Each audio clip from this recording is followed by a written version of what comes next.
Après avoir effectué le projet Mon avenir, j'ai réalisé que je suis prête à quitter mon nid familial. En effet, vu que je suis responsable et autonome, je pense que j'arriverai à me débrouiller toute seule dans un endroit que je ne connais pas. Je comprends qu'il pourrait y avoir des risques comme l'arrêt du paiement des études par mes parents et le manque d'argent pour payer l'appartement vu que j'ai une épargne de 144,31 $ par mois. Toutefois, si je me prépare en avance, c'est-à-dire si je déménage en été, j'aurai la possibilité de travailler plus d'heures au travail, au Subway. Par exemple, si je travaille à temps plein 40 heures par semaine en été, je vais avoir facilement 5 834,40 $ en 2 mois d'été.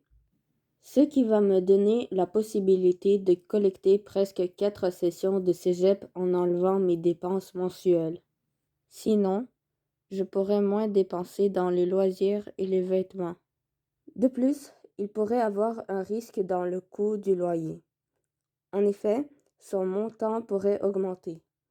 Alors, j'aurais eu la solution de faire une colocation pour diviser le coût du loyer en deux avec une personne que je connais qui irait au même cégep que moi.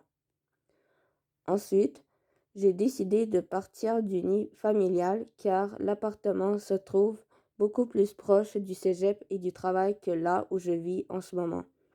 Alors, je perdrai moins de temps dans le déplacement et je garderai du temps en avantage.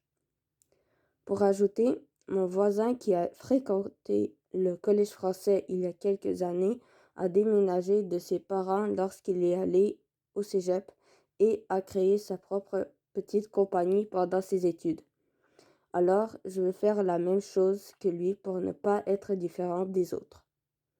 Puis, j'ai choisi de quitter l'endroit où je vis parce que j'ai besoin d'améliorer ma communication et d'essayer une vie autonome loin de mes parents.